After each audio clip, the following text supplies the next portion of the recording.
వస్తానని చెప్పారండి. అదేంటండి ఏం మాట్లాడరే? నాకు ముందే తెలుసు ఇలా జరుగుతుంది.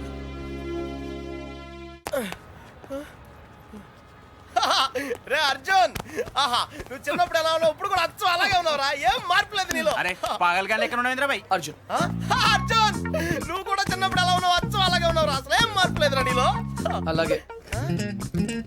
అదేంటి ఈ ప్రపంచంలో అన్నిటికన్నా చాలా ఈజియెస్ట్ పని పెళ్లి చేసుకోవడమేరా. తర్వాత కష్టమైంది కూడా అదే. అఫ్ కోర్స్ మీ తాతగారికి కష్టంతో పని లేదనుకో, నీ పెళ్ళే ఆయనకి ముఖ్యం. చెప్పరా, మన క్యాస్ట్ లో చాలా మంది కన్యలే ఫ్రీగా ఉన్నారు, పిలిపించరా. నాకు కాస్ట్ ముఖ్యం కాదురా. పోనీ క్యాష్ కావాలా? నాకు లేదా? Wow good point. 600 కోట్లు అంటే స్మాల్ అమౌంట్ ఏం కాదులే. నాకు ఇవన్నీ కాదురా పప్పి. యాక్చువల్లీ పరిచయం లేని అమ్మాయిని చేసుకుంటే చాలా ప్రాబ్లమ్స్ వస్తాయి. అందుకే నాకు తెలిసిన అమ్మాయిని చేసుకుందాం అనుకుంటున్నాను. That's the plan. నీకు ఇన్నాళ్ళ నుంచి అబ్బాయిలు మాత్రమే తెలుసు అనుకున్నాను, అమ్మాయిలు కూడా తెలుసు అనమాట. ఏంట్రా సిగ్గుపడుతున్నావు, లవ్వా? I don't know. అంటే నువ్వు నా దగ్గర చాలా నొక్కేసావు అనమాట. But who's the hot chick యా? చెప్తాను. నేను 5th స్టాండర్డ్ లో ఉన్నప్పుడు తూనీగా చెప్పరా, లేట్ ఏంటి? శాలిని. ఎక్కడ? 1989 తాతయ్య నన్ను టెన్నిస్ నేర్చుకోవడానికి తీసుకెళ్లారు. శాలిని ఆ టెన్నిస్ కోచ్ కూతురు. నేను ఫస్ట్ టైం టెన్నిస్ ఆడింది శాలినితోనే. తను చాలా బాగా ఆడింది, నేనేమీ ఆడలేదు. ఇన్ఫాక్ట్ నా ర్యాకెట్ కి బాల్ తగలకుండానే ఓడిపోయాను. అది చూసి తను నన్ను వెక్రించింది. నా చేతిలో కార్క్ బాల్ వచ్చింది. రిజల్ట్, శాలిని టెన్నిస్ ర్యాకెట్ విరిగిపోయింది. తాతయ్య చిన్న లెక్చర్ ఇచ్చాడు.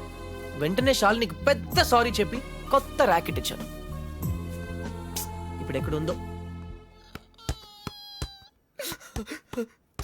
తూనీగా కంటే టచింగ్ గా ఉందిరా. ఇప్పుడు శాలిని ఎక్కడుందో తెలుసుకోవాలరా. ఎస్, తప్పకుండా తెలుసుకోవాలి. తన పూర్తి పేరేంటో తెలుసా? శాలిని రావ్. టెన్నిస్ శాలిని రావ్. రేయ్ చంపేశావ్. శాలిని ఇప్పుడు సూపర్ స్టార్ రా. తనంటే జనంలో పిచ్చ క్రేజ్ రా బాబు. అందుకే తను ఎప్పుడు టోర్నమెంట్స్ ఆడుతూ బిజీగా ఉంటుందిరా. లక్కీగా ఇప్పుడు హైదరాబాద్ ఓపెన్ ఆడుతుంది కాబట్టి ఇక్కడే ఉంది.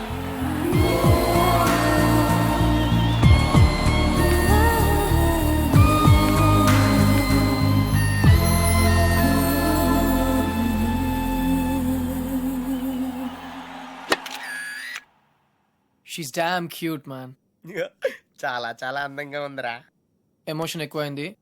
తన్ని సిస్టర్. ఎంత అందమైన సిస్టరా. ఏం చేస్తున్నావు? ఇంకెందుకు లేటు, వాళ్ళ ఫాదర్తో డైరెక్ట్ గా మాట్లాడేద్దాం. అవసరం లేదు. ఏ? నేను ఇంకా నీకు సంధ్య గురించి చెప్పలేదు. ఆ? నేను 6th స్టాండర్డ్ లో ఉన్నప్పుడు A+B² ఎంత? చిన్నప్పటి నుంచి నాకు అల్జీబ్రా అంటే కింగ్ కోబ్రా. ఎందుకంటే నేను మ్యాథ్స్ లో చాలా చాలా వీక్. అర్జున్ నువ్వు చెప్పరా. I don't no sir. ఏరా మీ తాత కోట్లు ఉన్నాయి కాబట్టి నీకు చదువు అక్కర్లేదు. ఆ ప్రాణ సంకట పరిస్థితిలో సంధ్య నన్ను దేవతలా రక్షించింది. చదువు కావాలరా. ఇప్పటికే లెక్కల్లో 3 సార్లు ఫెయిల్ అయ్యావు. A² + 2AB + B² sir. ఎవరు చెప్పారు? ఎవరూ చెప్పలేదు సార్, నాకే గుర్తు వచ్చింది. సంధ్య నీ చేయి చూపించు. కానీ పాపం ఆ దెయ్యం లాంటి మాస్టర్ కి దొరికిపోయింది. తన చేతి మీద పడ్డ ప్రతి దెబ్బ నా హృదయానికి తగిలింది. తను చేసిన ఆ సహాయాన్ని నేను ఎప్పుడు మర్చిపోలేను. సారీ సంధ్య, నా వల్ల నువ్వు దెబ్బలు తిన్నావు. పర్వాలేదు, నువ్వు ఊరుకోద్దు. లక్ష్మణరావు మాస్టర్ మీద మీ ఫాదర్ కి కంప్లైంట్ చేయి. లక్ష్మణరావు మాస్టరే మా ఫాదర్. తర్వాత మేము ఆ ఊరు వదిలి వెళ్ళిపోయాం. తను ఇప్పుడు ఎక్కడుందో పాపం. అవకాశం దొరికితే మన్న కొట్టే ఆడవాళ్ళు చూశాను, కానీ ఇలా నీ కోసం దెబ్బలు తినే సంజయ్ లాంటి అమ్మాయిలను ఇప్పటి వరకు చూడలేదురా. కనీసం సినిమాల్లో కూడా ఇలాంటి సీన్లు రాలేదురా. 2 తూనీగలో బాగున్నాయిరా. డిసైడ్ చేయడం కష్టమే కదరా. పప్పి, ఇప్పుడు సంధ్య ఎక్కడ ఉందో కనుక్కోవాలరా. ఓకే ఓకేరా. రై, సంధ్య పిహెచ్డి స్టూడెంట్ రా. తనకు మొక్కలన్నా కుక్కలన్నా పిచ్చ. మనుషులంటే మాత్రం పెద్దగా పడదు. వాళ్ళ నాన్న ఐఐటి కోచింగ్ సెంటర్ పెట్టి సంచులు డబ్బులు సంపాదించాడు రా.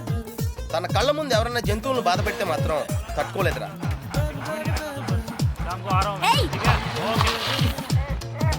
అందుకే తనకి చేతనైన లెవెల్లో అయ్య బాబోయ్ ఇలా సాఫ్ట్ గా చెప్తూ ఉంటది.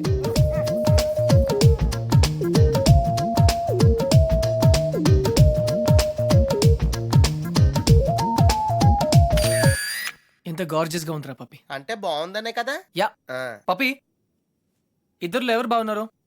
అది మనుషులు చెప్పడం కష్టం. దేవుడికి వదిలేద్దాం, టాస్ వేద్దాం.